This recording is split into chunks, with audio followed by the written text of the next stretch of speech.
Members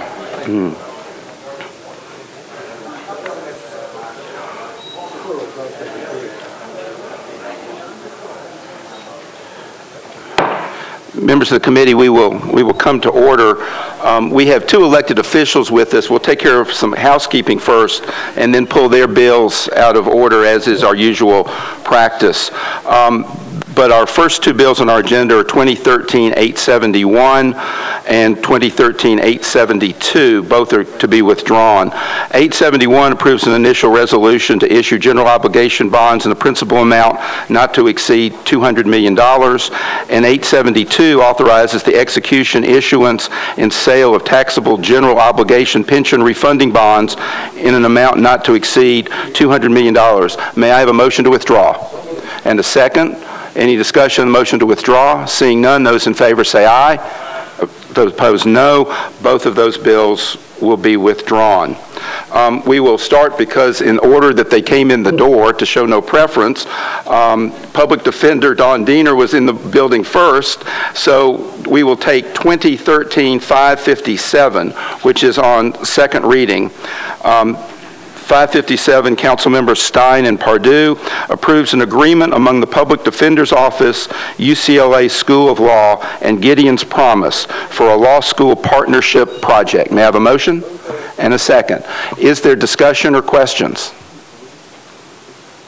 See none. Oh, Councilman Tigert in. Okay, so UCLA is going to pay for 1 year. Will this person stay on after the first year, or is the position eliminated? There's an obligation to hire the person. And Defender Diener is coming to the podium.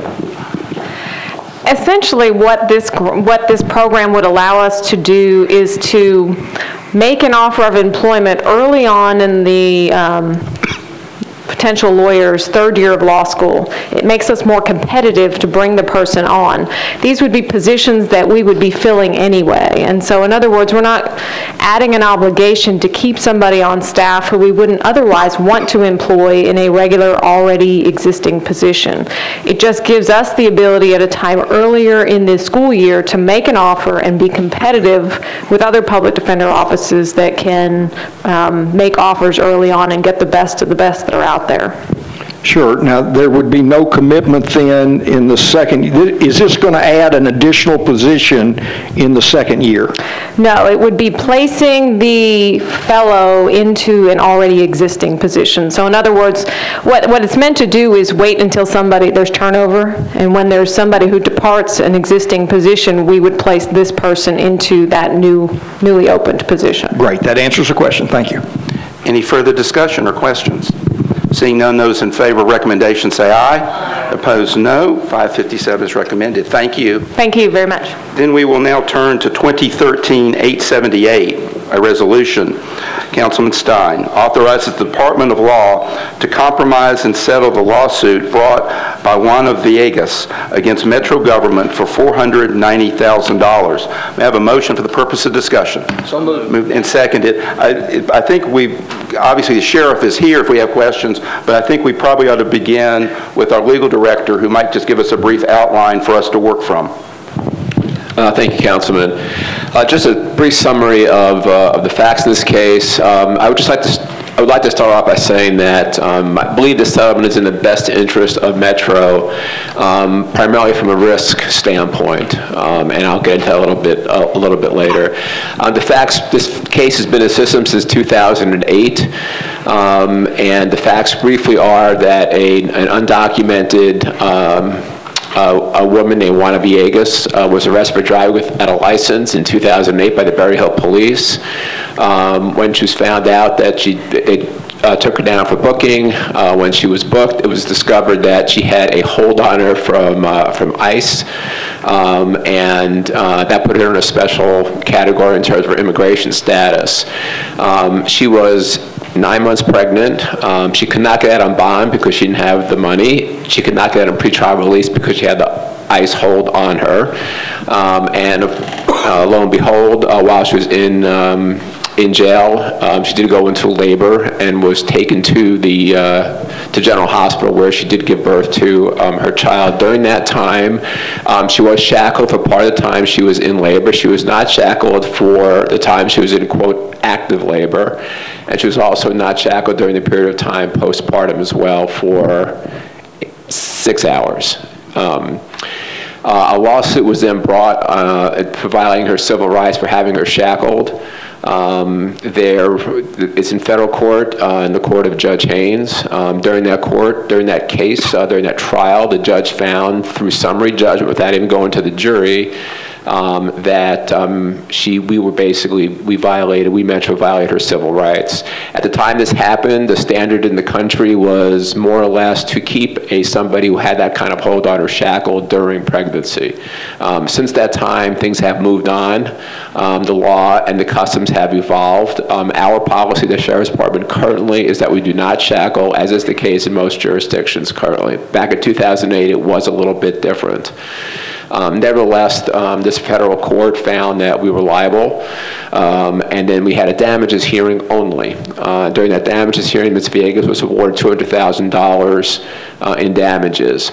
Under these federal laws, and the laws are passed in such a way to encourage lawyers to take unpopular cases that might not net a lot of money. That's the whole philosophy behind these kind of cases.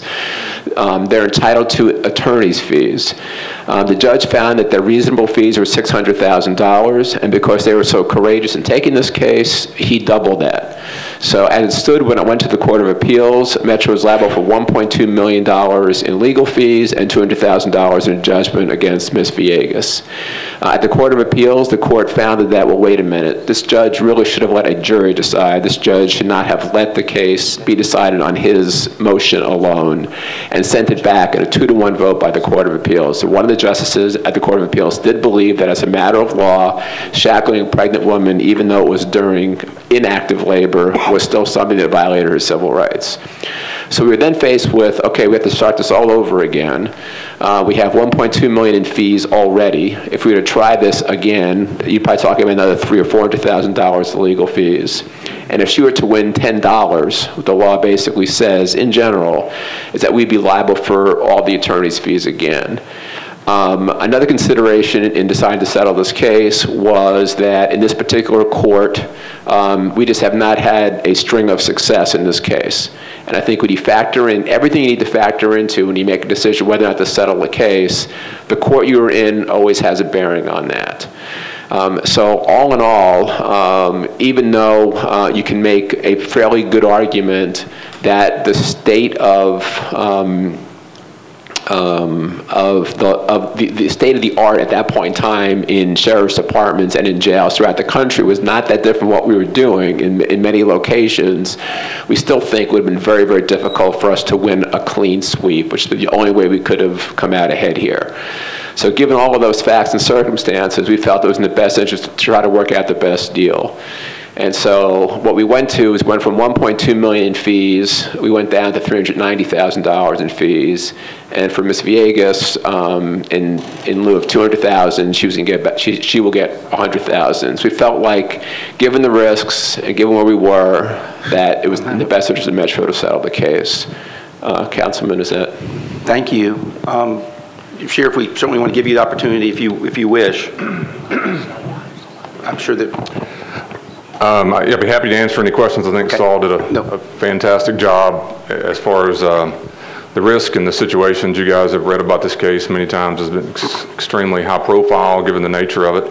But we've met many times. I really appreciate the way that Metro Legal has handled us in this situation, and I really value the way that that decision has been made to this point, and be happy to answer any questions on our end. Thank you. Councilwoman Lancaster.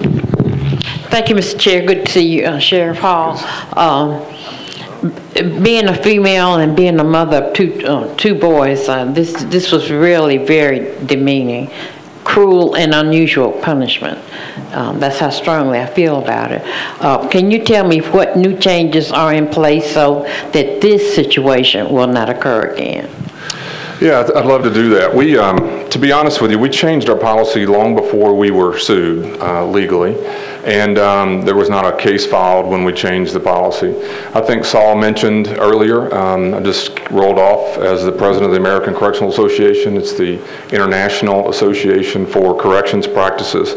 And I can tell you without any doubt, we were within what was a nationally accepted standards. Keep in mind, she was a federal inmate. And you being in law enforcement, you understand the risk are all, for us, what she was arrested for didn't really warrant any additional, it was a driving offense. But because the federal government, and let's not forget, she had been removed from the country and now back in the country illegally, the only reason that's important is that's a federal crime. It's not the first time you came in the country. So all of those facts in most correctional agencies raise your custody level. What we did then and what was happening in this country is you have to transport people to and from. This person was 9 months pregnant. We have multiple people pregnant at various levels, various stages. And at the time, instead of deciding when a pregnancy occurs and is it second trimester or third trimester that we would no longer restrain, most people around the country restrained everyone. What we do now, the minute that you are medically determined to be pregnant, we change what you wear. And you're not restrained, period, at any point during this stay. There are risks. After we changed the policy, we have a male officer who was split from his scalp to his chin by a pregnant female at the hospital who was not restrained under the new policy. And I had to look into his face and other people and say, well, this is the risk that we're all taking. She was pregnant, did not want to be at the hospital, and literally put him in, as you can imagine, hasn't worked much since that time, to be honest with you. And so we have risk on both sides. We have responsibilities to the public, we have responsibility to the inmate. And I think in this situation, we found a way where we can manage, I think, the risk by not restraining, but there are still risks for our staff. So we are, I would tell you, probably the most liberal policy in the country that I'm aware of as it relates to that, because we don't restrain anyone once pregnant at any point in time. That's very good to hear, Sheriff Hall, because this did bring nationwide attention to the city, to your department, and to this council. And I think I can live with your new policy that you have in place. Yep. Thank you. Councilman Tigert. I'm going to try very hard not to go down the path of the failures of our federal government to secure our borders. But I at least have to mention that someone that shouldn't have been here in the first place, now Nashville taxpayers are on the hook for $500,000, and which is an unacceptable type situation. What was Saul? What was the disposition of the the original charge against this lady driving without a license? It was dismissed. Now, if I go out there and drive without a license, would that be the normal case for me? That's probably a question that's better directed at Mr. Johnson, but at General Johnson. But sometimes they are, sometimes they're not. As my experience back in 1985 through 88 when I was a public defender, just it's kind of a mixed bag. Well, I certainly understand the argument that it's in the best interest of this government to make this go away at this point, and I am going to vote in favor of this. But there's a lot of elements here, because I don't personally think the sheriff and his personnel. I'm trying to put myself in the position that I'm guarding someone, and the policy at the time was such, and they follow policy, and then there's a chance of somebody harming me and taking away my ability to make a living. There's just a lot of this that doesn't strike a chord in what's right or wrong.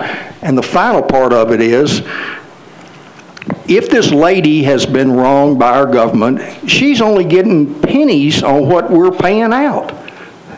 The vultures, I'm sorry, I shouldn't, the lawyers are reaping the benefit of this, and if they were doing this out of the goodness of their heart and whatnot, then their fees would be turned over to this lady for her pain and suffering. And I really have a problem with that element. I understand we don't have much say-so according to your analysis, but that really is a shame also that the person who was, quote, wronged in this situation is not reaping the benefits, and and some lawyers are going to drive away in nice new cars based on this case. So this one is a tough one. Councilman Garrett. Pass, Mr. Chairman. Councilman Tenpenny.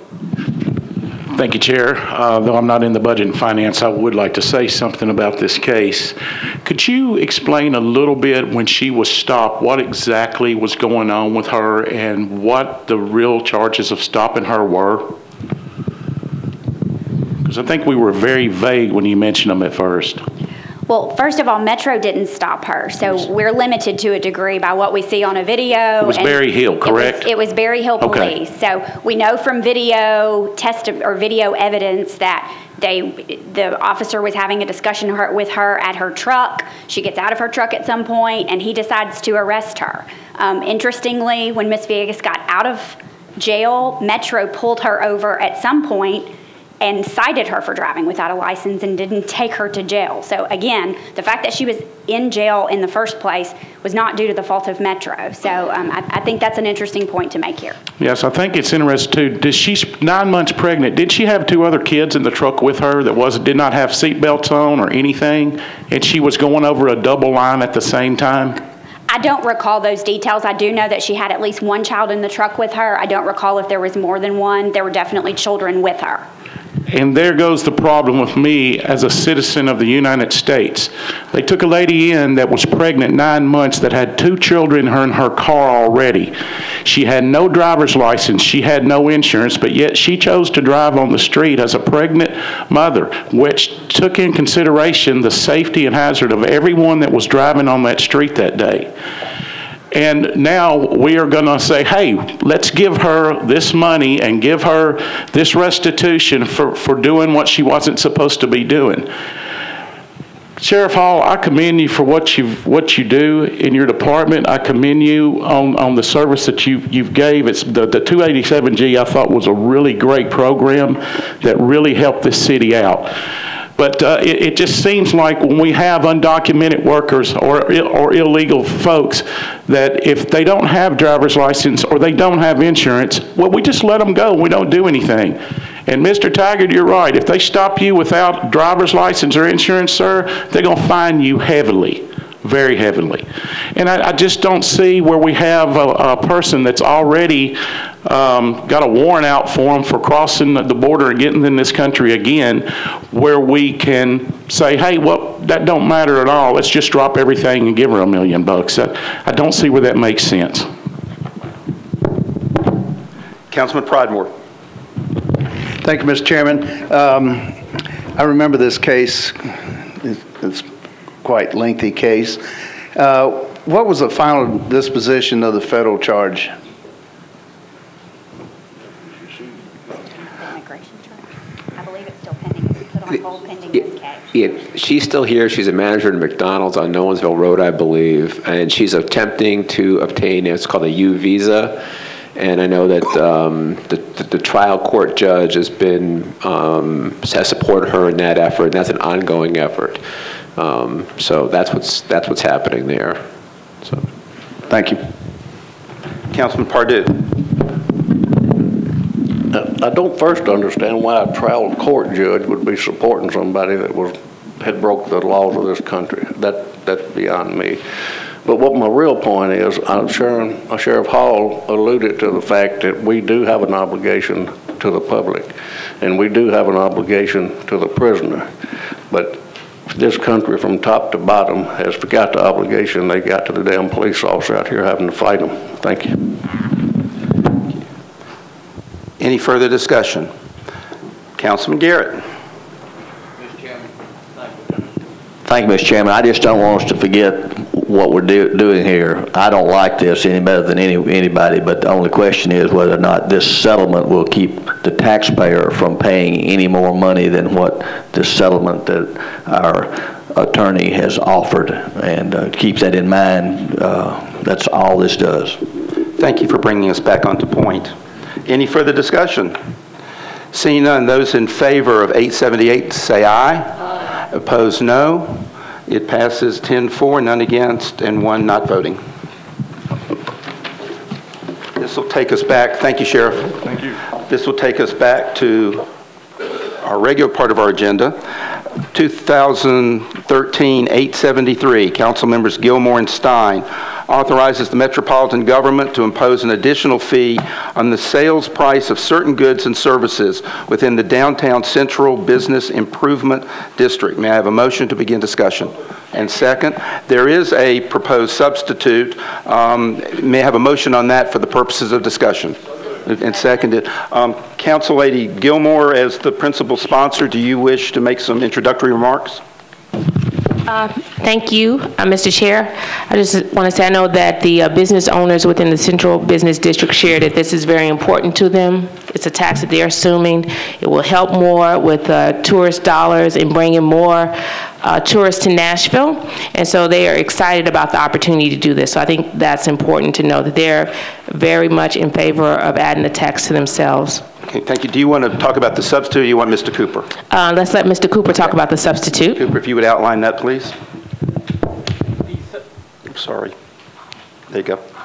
The substitute incorporates the language in the state law pertaining to or prohibiting the use of these funds to offer an incentive to a convention that might otherwise consider another convention place, Opryland Hotel in Nashville. So that's in the state law already and would apply with the bill or the resolution as filed, but this substitute actually incorporates that language into the resolution so that there's no question that prohibition applies. I know there is discussion on the full bill. Can we at first see if there are questions on the substitute? Mr. Tiger. Yeah, John, I want to make sure now, will the Gaylord, Opryland retail venues downtown be exempt from collection the tax? Is that what this substitute does? No, they would not be collecting the tax anyway. This just says that the funds that are collected within the downtown CBID can't be used to try and lure a convention that might otherwise be considering Opryland Hotel. Okay, so a conversation as to why they're exempt is better spoken after we pass the substitute. Mr. The Opryland Hotel is exempt because it's not in the CBID. Right. But Ryman Hospitality properties downtown, like the Wild Horse, the Ryman store, the Opryland store, they would be subject to it just like any other. Okay, they are. Okay, I misunderstood that. Okay, thank you. Discussion on the substitute. On the substitute. Councilwoman Weiner, okay. Any further discussion on the substitute, and then we will obviously get to the bill itself. Seeing none, those in favor of the substitute say aye. Aye. Opposed, no. We are on the bill proper. Also, Terry Clements from the CVB is here with a whole slew of folks if we need to hear from them. Councilwoman Berry.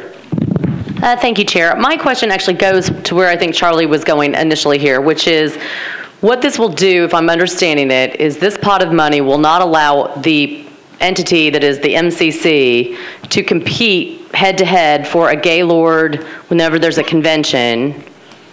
No. No, they can compete. They just can't use the proceeds of these funds as an inducement to. So we can't add inducements for our publicly financed property when there is a head-to-head between us and Gaylord. We couldn't use this money to do that. Okay. We could add, if general fund appropriation or whatever. I mean, there's no prohibition on the use of other public funds. And is there, and so is this a state law? Because since Correct. Okay, so it doesn't matter what Metro decides to do about this. The state has already said you can't use these to compete with Gaylord.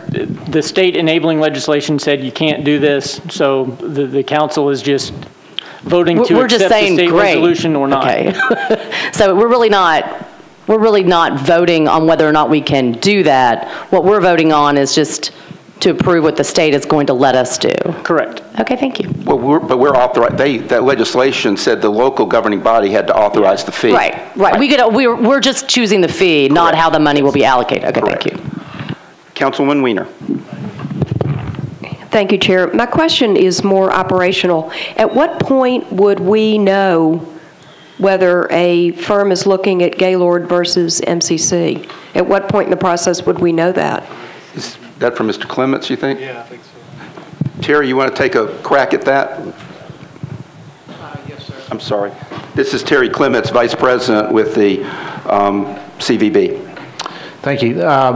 We get bids, we get requests for proposals on a regular basis, and so we're going to know from the beginning of our conversation with the meeting planner, would you like to go to the MCC? Would you like to go to Gaylord? Would you like proposals from both?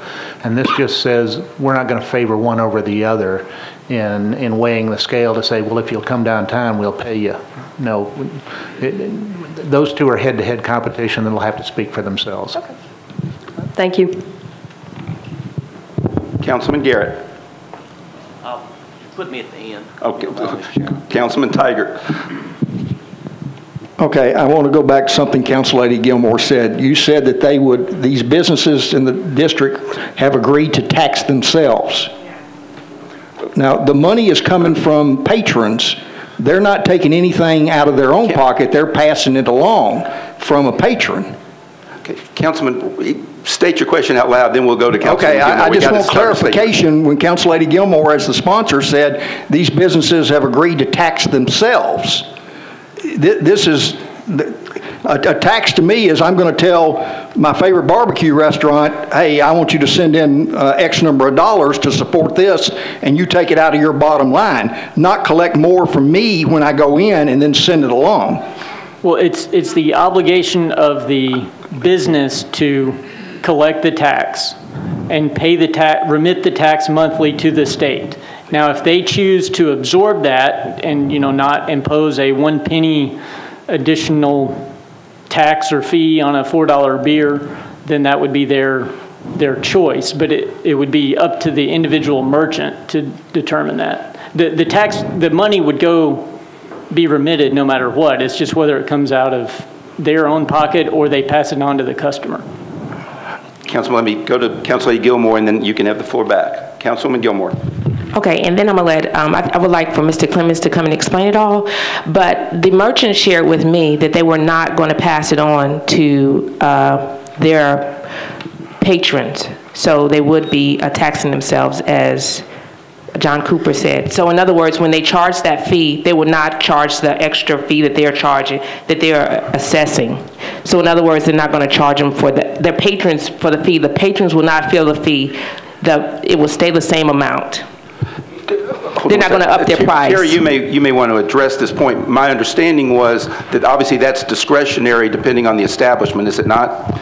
I can't speak for every business or any other than the ones that I know, but a number of them have said that it's 1/4 of a penny per dollar, and they're just going to eat that as part of their marketing costs. Yeah. Councilman Tiger. So is there not another way just to tax them, to impose this fee without giving them the ability to add on to my cost? Not according to the state law, no. Okay, so that would have required the state law to be written in different ways. Yes, sir. Will there be a way to, Terry, will there be a way to monitor which businesses are absorbing versus which businesses are collecting? Yes, the Department of Revenue has worked with the State Department of Revenue on that, and it will go out as a tax form, and then you as the business person will submit or not submit, and then that's subject to audit, but it relies on the business to make a determination. Okay. All right, so that leads me up to my next question, is the reporting mechanism. Reading John's analysis, Mr. Chair, there will be I assume because we're going to pay the state this fee, a higher fee up front, there's going to be a new system in place, new paperwork. Am I correct in saying that it's not going to be an extra line on a sales tax report or an extra line on a business tax report, an existing form, an existing collection procedure? Well, the state law provides that the fee is to be collected in the same manner as all other sales taxes are collected. So I assume it would be, the form would just be modified or whatever to include that. I think the $165,000 to the state for the first year and $50,000 thereafter was to cover the what was noted in the state fiscal note as what the cost to the state theoretically would be for implementing that. So your description there, if it can be added to the sales tax form on a line, it costs $50,000 for the state to total up this line and once a month give us that figure? According to the people that write the state fiscal notes, yes. Well, will you tell them I'll do it for half that price? All right, next line of questioning. There are certain services and items that are exempt. Can someone explain to me why a beer is taxable and a mixed drink is non-taxable if we're trying truly to help the MCC market these events? For that, I'll defer to Barrett Hobbs, who's in that business. I think I understand it, but I'd rather somebody who pays those taxes maybe come up and give you a better explanation. Okay.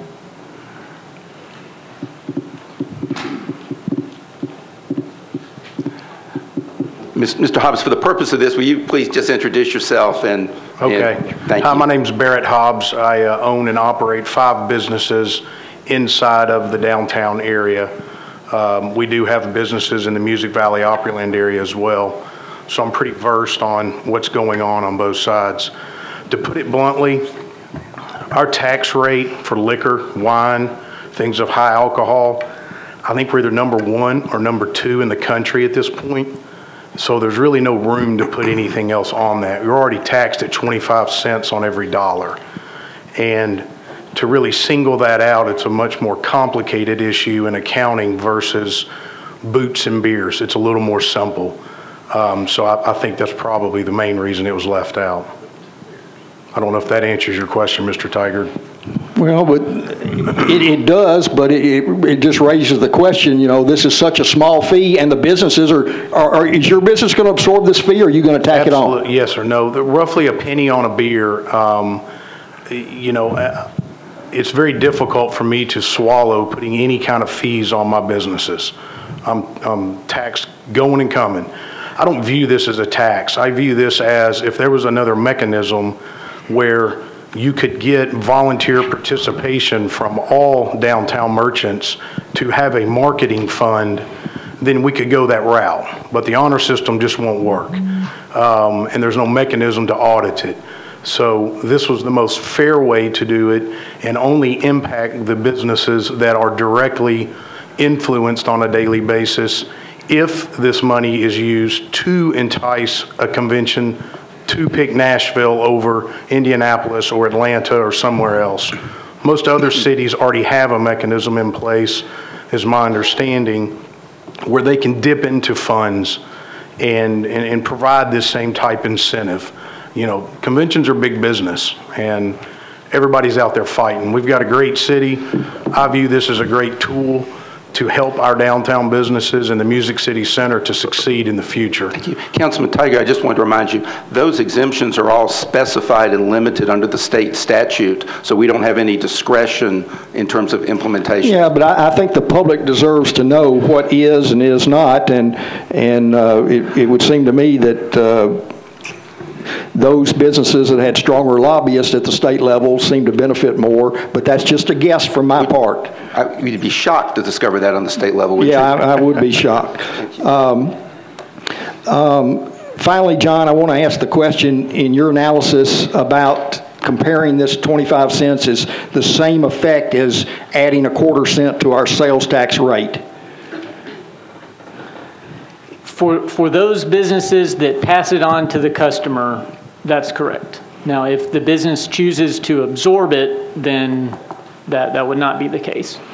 Okay, so, but in no way should the public interpret this as an increase in the sales tax, because obviously I'm more likely to be thrilled about paying an extra sales tax on my barbecue if I know a portion of that's going into schools as opposed to going into something else. Now, this is, although it's in the sales tax section, it is specifically stated that it is a fee. It is not a tax. It's a fee for a specific purpose and does not count towards the overall cap of the combined state and local sales tax. Okay, final question, Mr. Chair. How difficult in the future, if I open a business just outside the current boundaries of this, that obviously is a hospitality type industry that's catering to conventions and tourism and whatnot, to expand the boundaries in the future of this? It would require state law. I mean, this is, yeah, right. So you would have to either amend the state law to remove the requirement that it be within the CBID, or modify the boundaries of the CBID, which requires property owner petition. Thank you. Councilwoman Berry. Thank you, Chair. Just taking up where Charlie just left off, because a quick question. So since this is not considered a sales tax, it means we don't hit the cap. But because it's a fee, are there other examples like this in the state law now where we can start assessing fees on goods and not call it sales tax? And is there a limit? I am not aware of any. I talked with Metro Legal this morning, and there is a beer inspection fee that has the same type feel to it, so to speak, but there aren't any other that are tied to the sales tax collection like this is. And is this only for Nashville? So has the state only passed this legislation so that it's applicable in Nashville? It's only applicable for those with a central business improvement district and a tourism development zone, which today is Nashville. Okay. And a metropolitan form of government, so the trifecta. Okay, thank you. Councilman Garrett. Thank you, Mr. Chairman. I'm going to vote for this like Charlie, but I don't want anybody here to think that it's not anything more than what it looks like. I mean, for the first time in the history, and I saw you and I talked about this 2 or 3 days ago, so I'll ask a little bit like what Council Lady Berry said. There is not, that I'm aware of, anywhere in the state of Tennessee or in any city that has any percentage in this manner that's dedicated, that's called anything other than a sales tax. I asked you to look for that, and I'm assuming you did look for that. This is groundbreaking legislation that was passed at the state level. Would that be fair? It is. Is that, Margaret? Well, there's that inspection fee for wholesale. There is an inspection fee for a wholesale liquor inspections, I believe, and it's local. But it is a fee based on the sales of a product. It's based on the sales of a product. Yes. Well, I guess what I get adrift in here is that in order for this county to raise the sales tax, either the council or the school board has to put it on as a referendum. Yeah, we looked at that. First of all, you did put us to our paces last week, and I commend you for that. But in any event, there's language specifically in this statute that basically says, forget about everything else that might be sales tax related, you can still do this. So that's the first thing we looked at. And then secondly, what Margaret discovered in doing some research late on Friday was that the sales tax talks, whenever you talk about the sales tax and what a sales tax can or can't do, what you have to do, it always talks about in a sales tax under this section of the code. And so that which is not where this is. So I think legally we have a couple of good arguments that that the referendum requirements, for example, would not be required here. And I think we feel pretty strongly about that. And I'll leave my comments at that. My next question is, where does the money go to? And does that money come before the council in the way of a review or a budget hearing of any kind? No. The money goes, like a few years ago, the council authorized a 50-cent per night charge on hotel rooms, which goes to the event and marketing fund, which was created under state law. And this legislation is written so that same body, which I believe has 5 or 6 representatives from the city, from across the city on it, would make those determinations based on recommendations by the CVC and the Music City Center.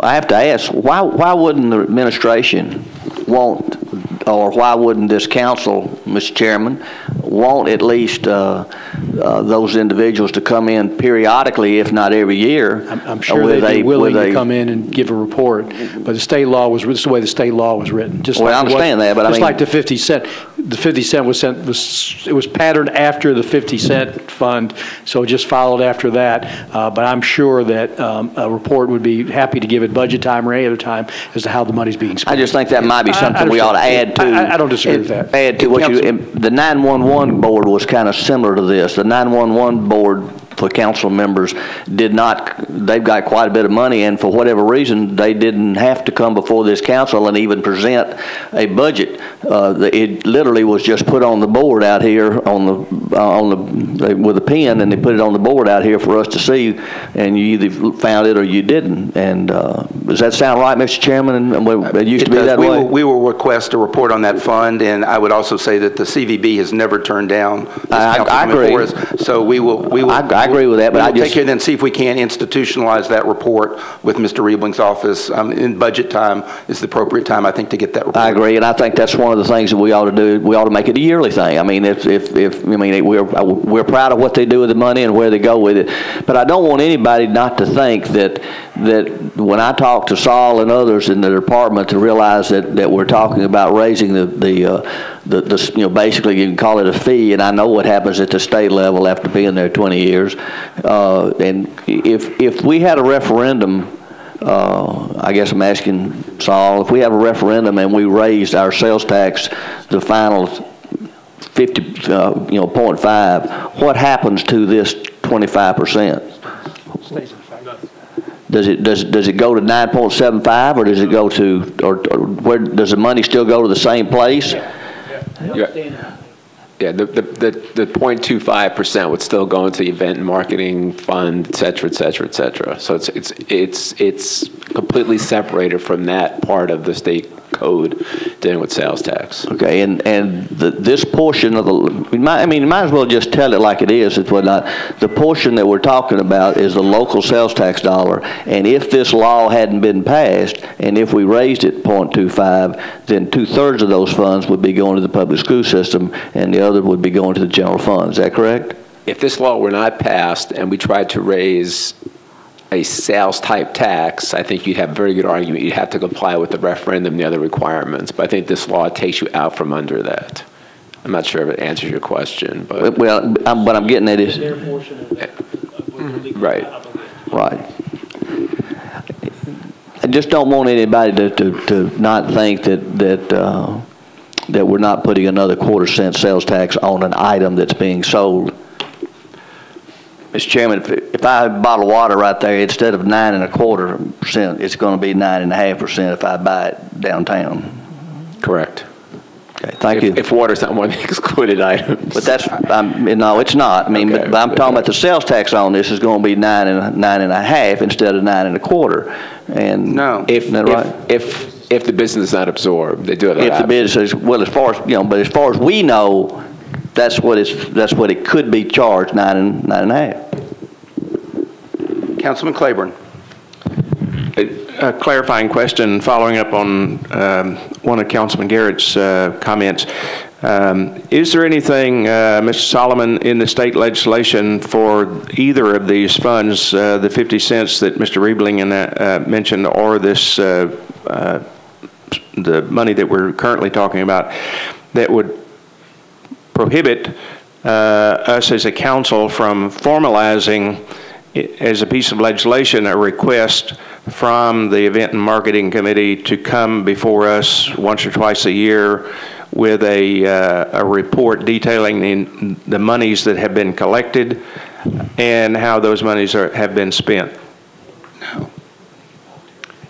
Nothing would prohibit you from doing that, from this body from doing that. The question would from a lawyer's perspective, the question would be, if they thumb their nose at you, can they still do it? Can they still collect the tax? The answer is probably yes, but it's hard to believe they would really thumb their nose. I don't think you can condition this report on whether or not they get the money, if you understand what I'm saying. But I think you can certainly pass a resolution requiring them to do so, and they probably would cooperate. Councilman, I apologize as I was not clear in my answer. We will formalize an ability of the Finance Department to make sure that we get an annual report on that fund. Okay. Councilman Dominy. Thank you, Chairman. I had a quick question. They had indicated that businesses in the area are supportive of this. I'd like to know what businesses are in the area that will be impacted and what their response is on whether they support this or not specifically. Mr. Clements, do you want to address some of that? Please use your microphone. Councilman Todd? Tim, I think we're talking about a quart of a penny, not 25 cents. Yeah. Thank you. I'm not sure how many businesses are in this. We think we know, but I hesitate to say for sure. But a number of those businesses are in the room today. Obviously, the ones that are here are in support. And we have found generally that the businesses felt like business is tremendous now. How do we keep it going in the future? And our concern was not this year, next year, or even the year after. It was 2016 and 2017, knowing these, as you've heard, these other cities have already created these type funds. How do we go after great big conventions that could either help Opryland Hotel, help the downtown area, and remain competitive? So if you want to take a show of hands in the room, but every hand's going to go up of any business person, because I guarantee you that those that are in support are in the room. If I can renew my question, what businesses will be impacted by this, and what businesses, I know there's some of them represented here, and I'm certain that the vast majority of them here are in support of this, but what businesses are impacted? I think the best answer to that is what's the geographic area that this encompasses? It's the CBID area, which is basically a 90-block area of downtown, and it would affect every business that sells goods or services that are not exempt under the state law. Okay, can I get a list of those businesses from either the clerk, the county clerk that keeps track of the business licenses? I don't know that it's possible to get that kind of list. I mean, who has that? Maybe from the... But I mean, you just have to, it's everything in that geographic area. And is it specific to a particular product, just the beer sales? No, it's everything except for a few things that are listed in your analysis. All right, thank you. Councilman Tenpenny. Thank you, Chair. I really appreciate that. My problem with this is, and we were talking about it earlier, if I've got this cup on my desk, I get taxed for this cup. The rest of my desk is not taxed. I have a real big problem with that. I kind of feel like if it's a fee, a tax, that every other time we've had to go through a referendum on this. And it seems like this time we're going through some way or some kind of way around this way or that way where we don't have to go through a referendum, being it tax, fee, or however it is. I just don't think that a small group of merchants downtown should have a fee or tax or however it is. I think it should come from the people of the county. And for that reason, I feel like the Attorney General should have a rendering in this. I'd like to understand what he would say about this. From what I understand, this went straight through the House without any kind of, without an inkling or anything. And I don't think it's funny up there, the Tennessean Reporter, sir. If you would, please don't smirk and laugh. Councilman, please stay on subject. I'm trying to, but when I see that, Chair, I have to point it out, and I apologize, sir. But that's the way I feel, and I feel that y'all should probably, I recommend for deferral of this bill. Thank you. Councilman Pridemore. Thank you, Mr. Chair. Please, Councilman, gentlemen, please, take it on outside. Councilman Pridemore. I just want to make it clear in my own mind. Now, this fee is in the businesses down there are all in favor of it because it's supporting and promoting their business in the future. Is that correct? That's so correct. That is something that they, in fact, would want to do. It's basically an advertising fee that each member that will benefit from this business is paying. Correct? Yes, the intent is to bring more people to Nashville that would be patrons of their businesses. So that's what we're wanting to do. That will increase taxes in that district, or revenue for the city, correct? I mean, not that fee, but by promoting more Correct. people. Yes. Okay, that's. Councilwoman Gilmore. Thank you. I would just like to encourage everyone to support it, and I'm just going to keep it brief. The Central Improvement Business District is already an assessment district. I don't know, we have two in Nashville. One is the Central Improvement Business District, and the other one is the Gulch Improvement District. And both of those are taxing authorities within themselves, and they work at keeping the areas clean and bringing a lot of tourists to the city. So I just wanted to be clear about that the property owners had already agreed up front to assess themselves. I think that's important. Just so no one thinks I'm rude, after Councilwoman Moore speaks, I'm going to urge us to move on. But Councilwoman Moore, you're recognized.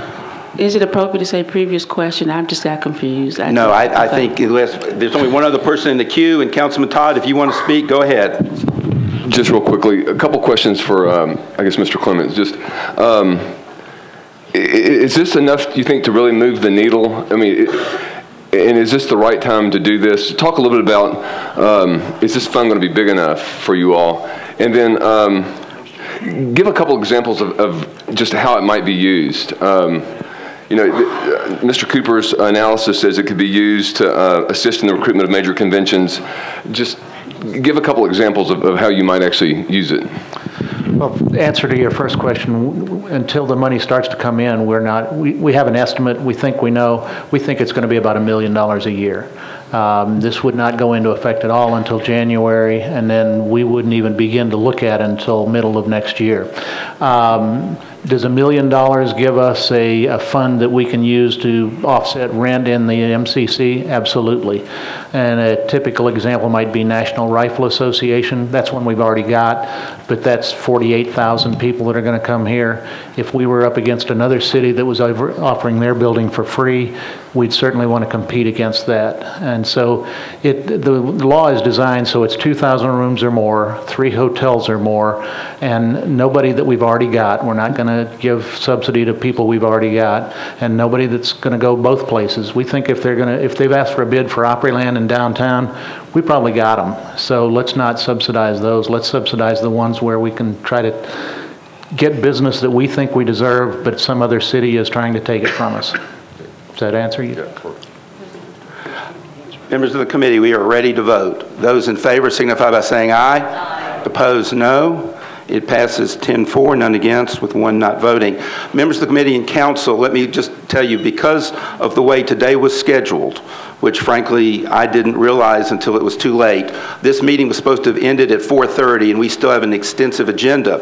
I'm saying that because everyone on a committee now needs to be aware. Councilman Pardue's got public safety starting at 5. Everyone sort of needs to look around, and I hope that chairs of other committees will be tolerant of members that have to come and go, and we'll all sort of work together to try to get through the rest of this and get all of our business taken care of.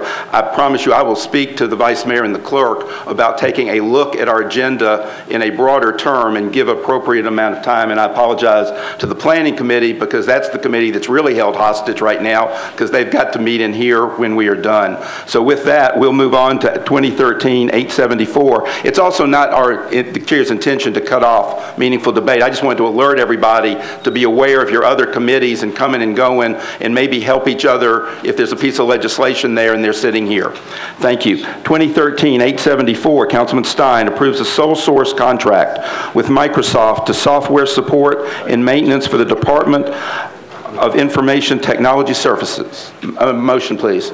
And second, former Councilman Durbin, head of ITS, if you would just briefly address for us why this is a sole source.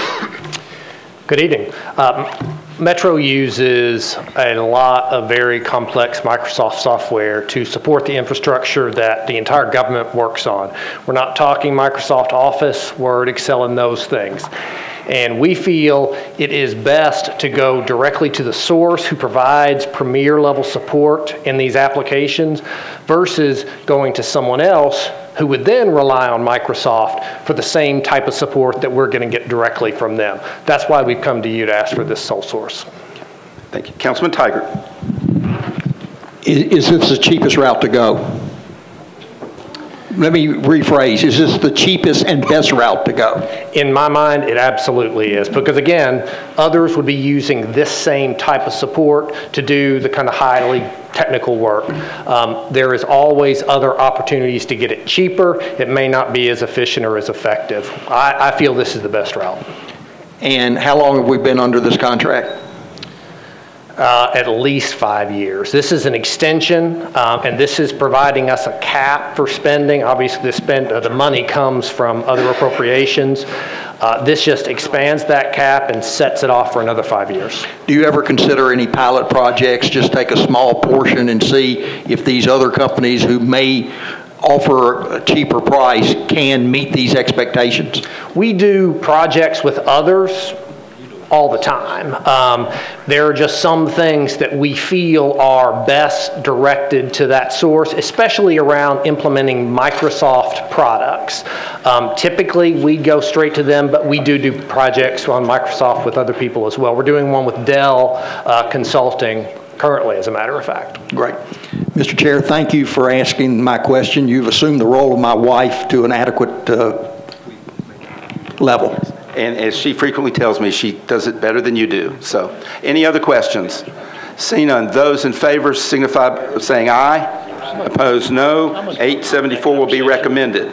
875, Council Members Stein and Dominy approves an application for a state recycling grant of $51,374,000 for the Public Works Department. And second, any discussion? Seeing none, those in favor say aye. Aye.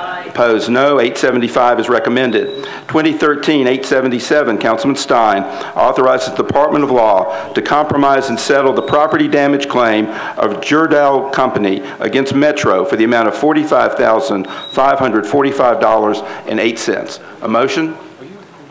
And a second? Any discussion? Councilman Tiger.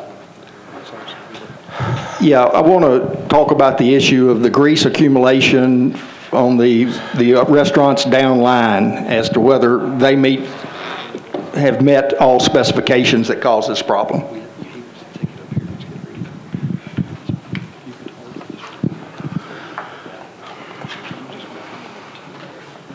I'm Jim Snyder with Metro Water Services, and Councilman Tiger, to answer your question, this location where this grease clog was created historically has not been a problem. But we are working with the restaurants upstream, or excuse me, upgrade or upstream from this location, and they do have some older grease interceptors, but are in the process of replacing those. And also, one of the restaurants failed to properly pump their grease trap, or their contractor did, and so we are monitoring that very closely. The contractor or the restaurant and their contractor that didn't pump, was that what caused part of this problem?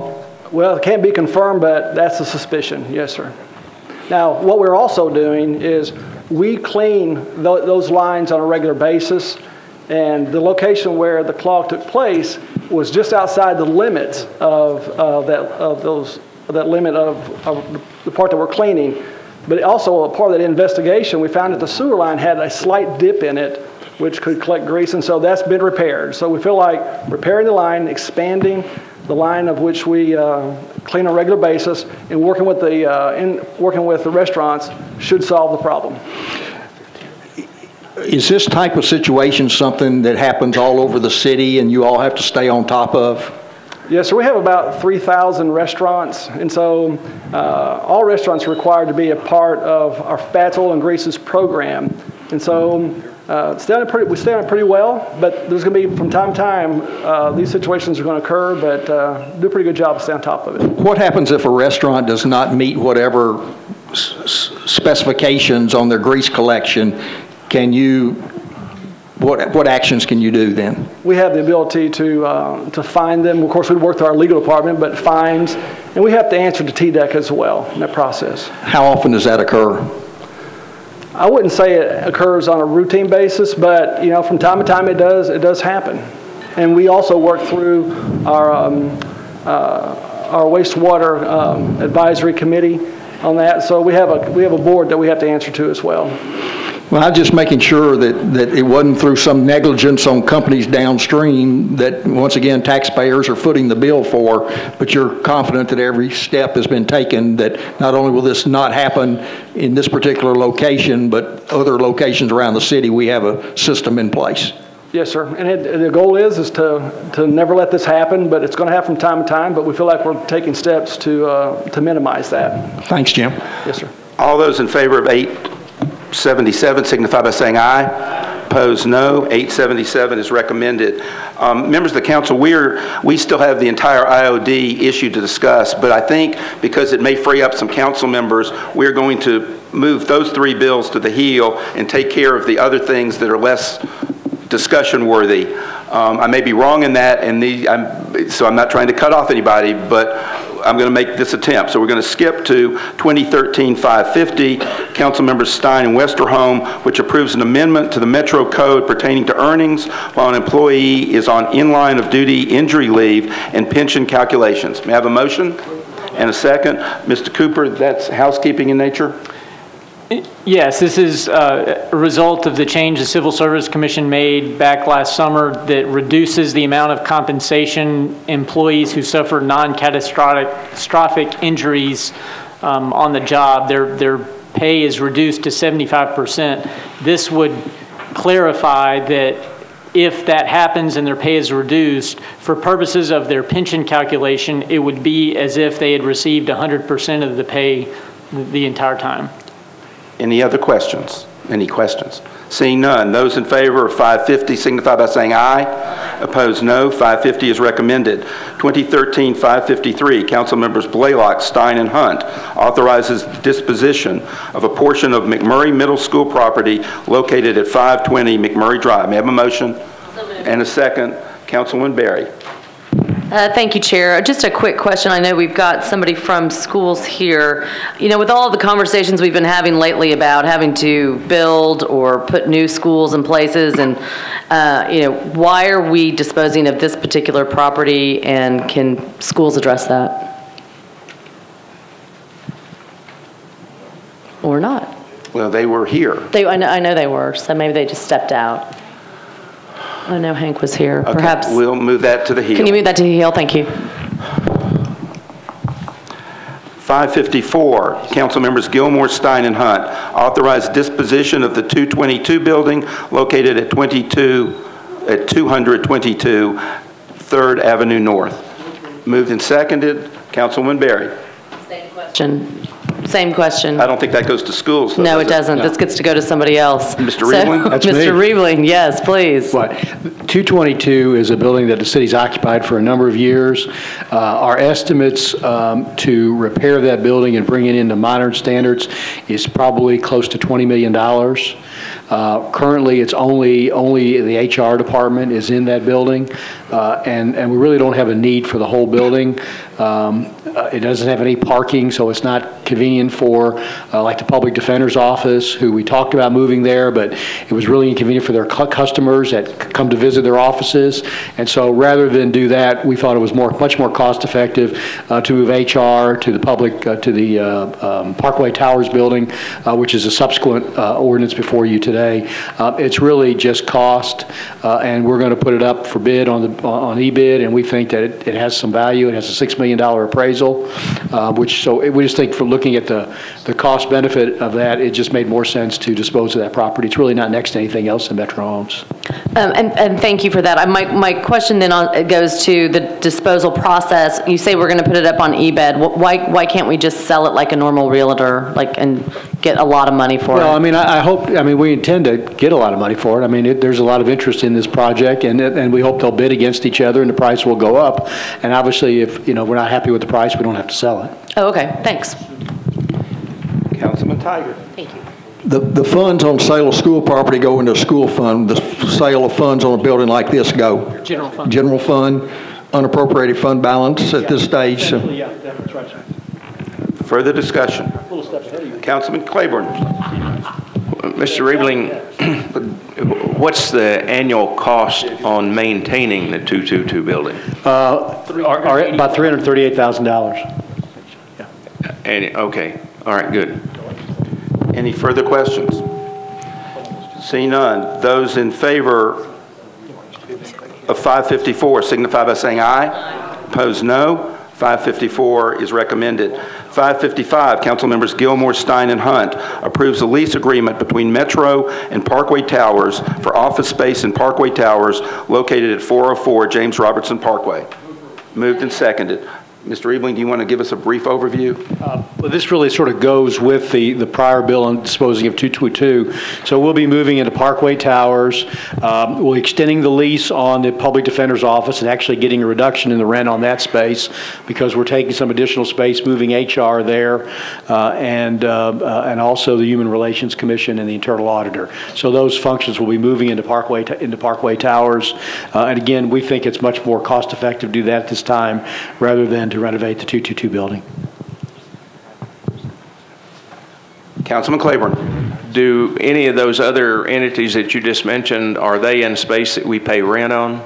Or currently only the Public Defender and JIS are already in the Parkway Towers building. Right. So Human Resources, Human Relations, and Internal Audit are moving from Metro buildings to the private buildings. Okay, so, all right. But we're actually, net rent, we're going to be paying about $400,000 instead of the $797 that's in there, when you consider the savings on the 222 building. Yes, sir. That's correct. Yes, okay. Sir. I was just trying to figure if there were other lease obligations that we'd be gaining the benefit of, too. That would be the only ones on this one, yeah. Plus, you get the benefit of not having to put the money into 222 building and hopefully the sale proceeds. Any further discussion on 555? Seeing none, those in favor say aye. Aye. Opposed, no. 555 is recommended. 556, Councilmembers Stein, Baker, and Hunt approves a vacant property exchange with the Metro Nashville Airport Authority for the purposes of acquiring land for greenway and other recreational purposes. Moved and seconded. Any discussion? Seeing none, those in favor of 556 say aye. Aye. Opposed, no. 556 is recommended. 558, Council Members Gilmore and Stein authorizes the Metro Arts Commission to accept the donation of a mosaic sculpture from Oasis Center, Inc. Moved and seconded. Any discussion? Seeing none, those in favor of 558 say aye. Aye. Opposed, no. 558 is recommended. 559, Council Members Stein and Gilmore designates Lyle Avenue between West End Avenue and Division Street as Mario Ferrari Way. May I have a motion? Second. Thank you for the motion and the second. I did want to say as chair, Mr. Cooper and I are going to visit about this. This is an honorary street naming, and we've done our 5, so the signs have to be paid for privately, so there is no impact. So actually this should just be at Public Works and not at Budget and Finance, but it is here. And is there any discussion or questions?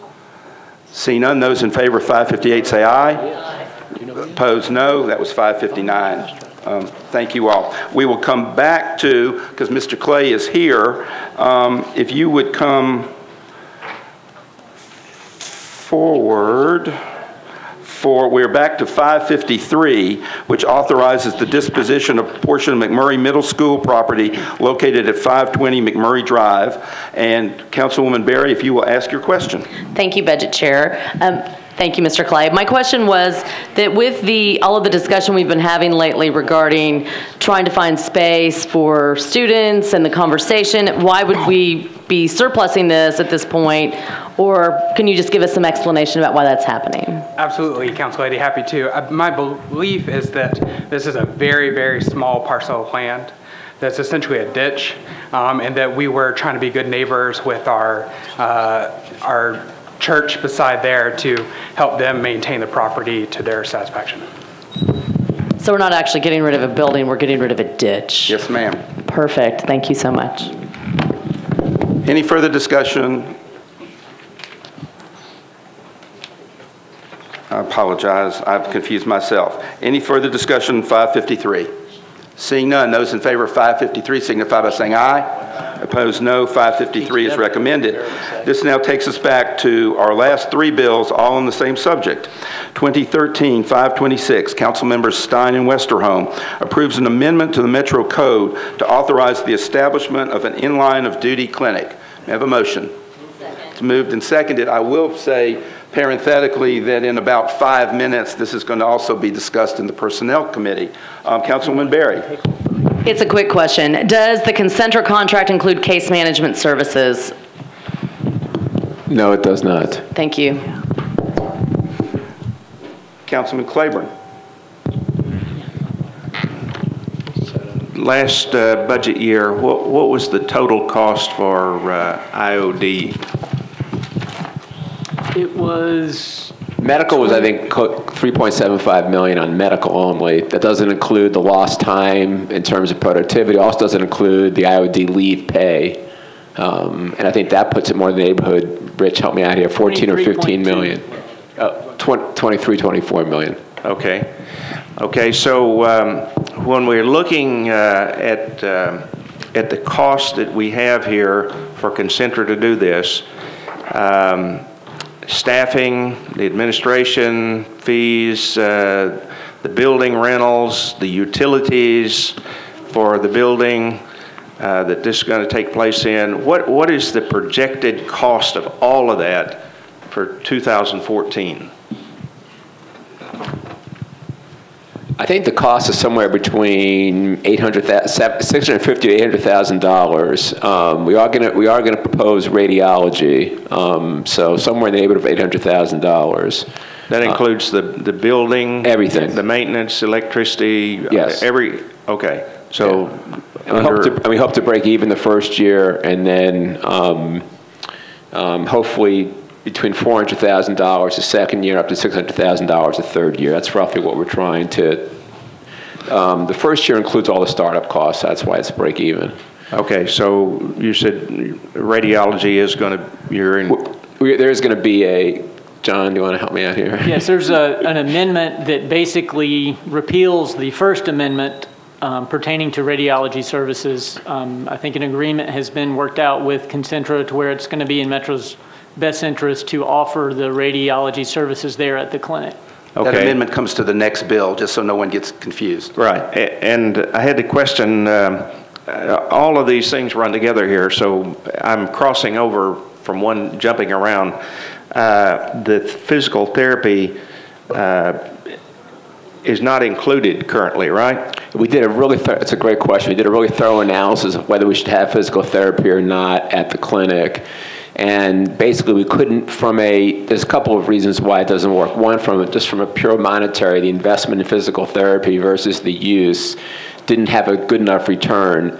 Secondly, for our employees who need physical therapy, to require them to go to one location, we may have to do that someday, but we'd like to have them the ability of maybe, like, for example, Concentra's got, right, so that's the other reason why. So the fact that there was no return plus less convenience, that's why we decided not to go with the physical therapy. Okay, and one other question. This is not required to go through the standard procurement system. Correct. Did we look at projected cost for similar providers, for instance, like TriStar or other providers for similar kinds of service? Did we take a look at anybody else other than Concentra? This has been going on so long, I'm trying to remember. I just have this something nagging in the back of my head that we took a very, very sort of cursory look at other competitors. Oh, that's what it was, right. Our consultant, Buck Consultants, who consults for us on the human resources side, we asked them specifically to take a look at the cost, and they felt it was well within a reasonable amount. But the real reason why we chose Concentra is because we have a track record with them, and it's such an individualized service that we felt like the big reason why it went with them was because Public Works has been using them almost exclusively for 3 years. We have both Concentra, by the way, and Edna Jones, who runs a safety program at Public Works. Both are here. And at Public Works, they've actually cut the lost time hours in half over the last 2 years. We've had just great luck with them. And so this is such an individualized service. We felt like we should go with somebody we know. And that's really how we came to be. Well, I'm certainly not casting any kind of question on Concentra. I'm just wondering here, how do we know that we're getting the most for the dollar that we're spending if we didn't do any comparison? Yeah, I think the only answer to that is that we did hire a third-party consultant to scrub the numbers, and they felt comfortable with them. That being said, if we went on price alone, could have we gotten it cheaper? I couldn't say we couldn't, but I think we felt for the first initial clinic, it was probably most important to get somebody who we knew and trusted, and we felt they would do it at a reasonable price as well. Okay. Okay. One other question here. What is the what is the basis upon which we do not require this kind of thing to go through standard procurement?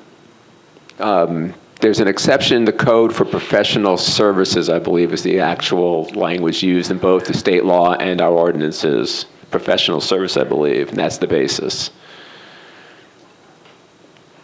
Okay, so would that would be for example, medical, architectural, engineering, lawyers. Okay, so does that prohibit us then from looking at, say, at a certain level? I mean, there are other times that we've said if an expenditure goes beyond a certain amount, then we'd like to take a look at that as a council. Does that legislation prohibit us from doing that with these kinds of contracts? Nothing prohibits it. It just permits this. Okay. All right. Thank you. Yes. Just for everyone's information, we are not stopping any discussion here. For those that are interested in this discussion, part 2, I think Councilman Westerholm and the Personnel Committee are waiting until we finish, and then everyone will go to that committee that's appropriate. Councilman Tiger. Where's this clinic located? It's located really close to the corner of 21st and Charlotte. There's a. We'll be dealing with that with 546 and 2 bills. Okay. Who owns the building? Are we leasing it? It's a trust. Yeah, we're leasing it from a Christine Nall Living Trust. I'm just curious why we wouldn't go to a public health center or someplace that we already might have had space and control of ourselves. It was a building that had been leased by the hospital authority for a 3-year clinic that they had a federal grant for to improve the health of certain people in the area. That lease expired, and it's a perfect space for a clinic. Is really what it is. Both location, it's already built out for a clinic. So we have very little build out. We looked at in the metro what we had available in Metro, and none of it really made sense from a Metro perspective. Even at the new Lent Center, or the new whatever it's going to be called. How long? When is that coming online? Yeah, that's a year from now before the building will be ready, that program, the space was already budgeted and programmed before we got into this whole clinic space. So there's no free space that I'm aware of that's available that would be for this purpose. We could build it on a ditch at a school. That's a possibility, Councilman. Councilman Pardue. One of my many questions on this deal is, will this eliminate the other company that's running that side of the IOD program?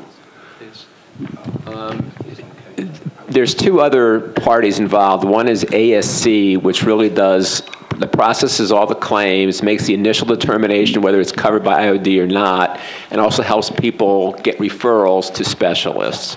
They will still do all of those things.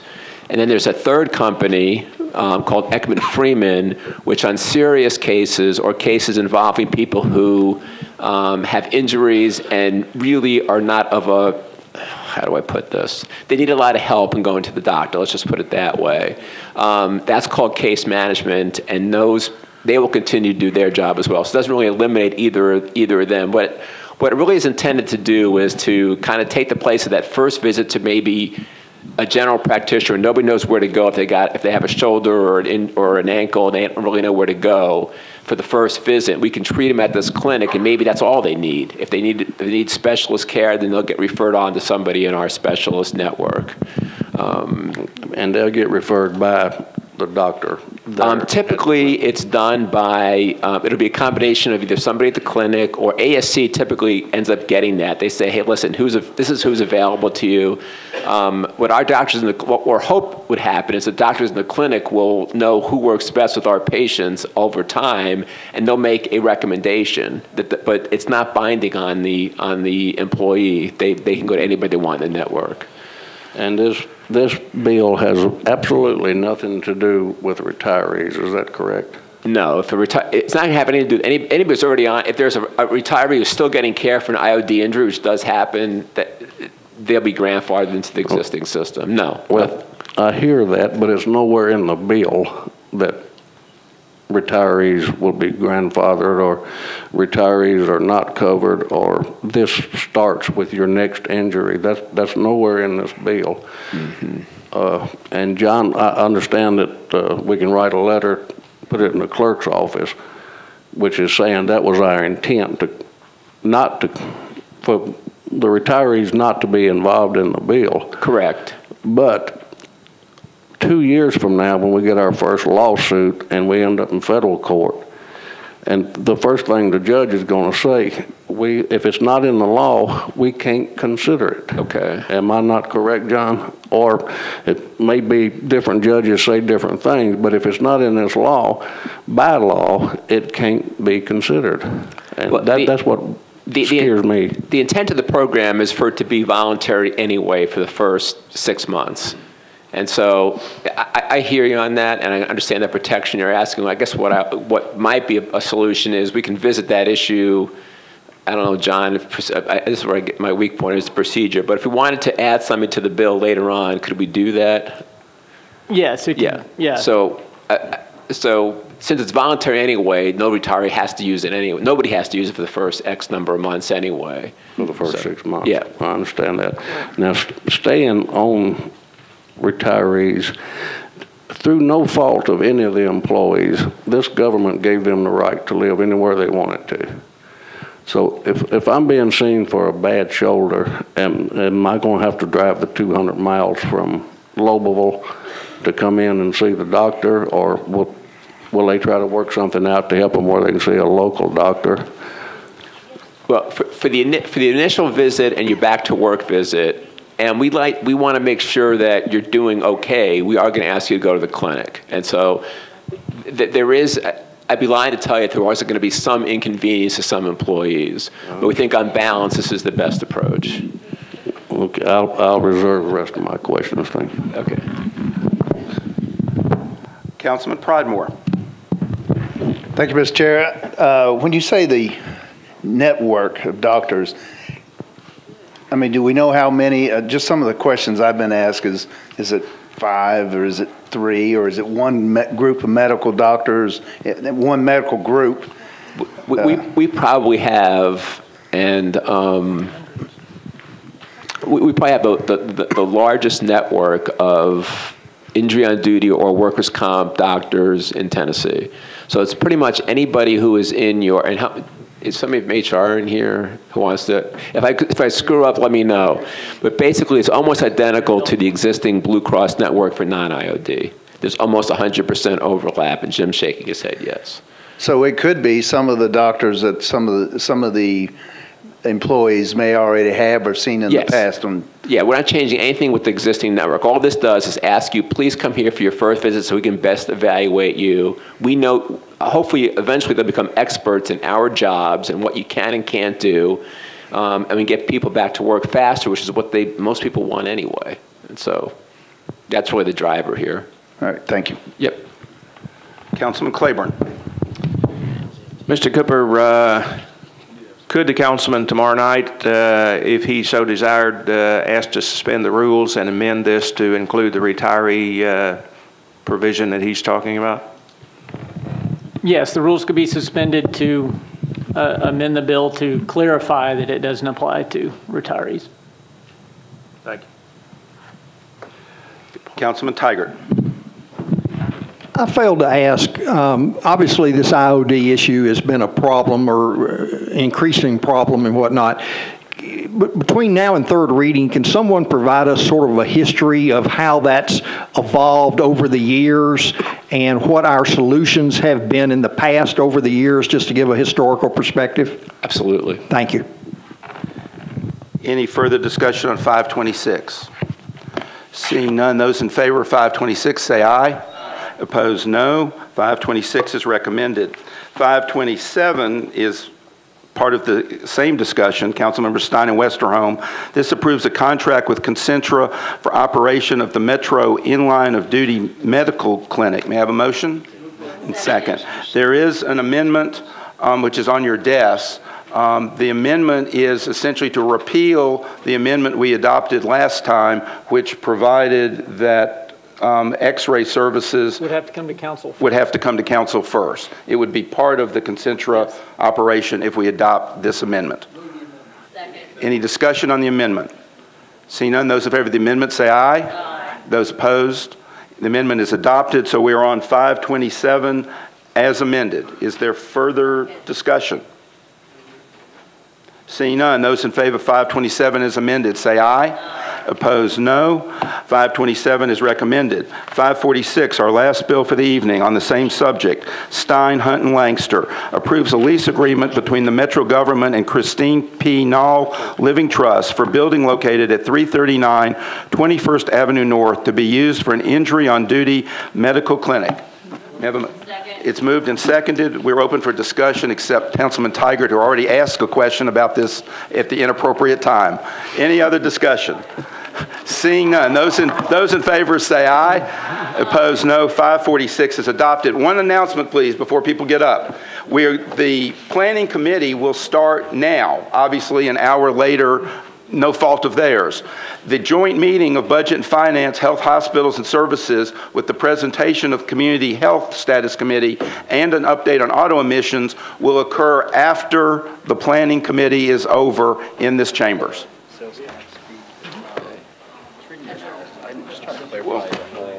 We are adjourned.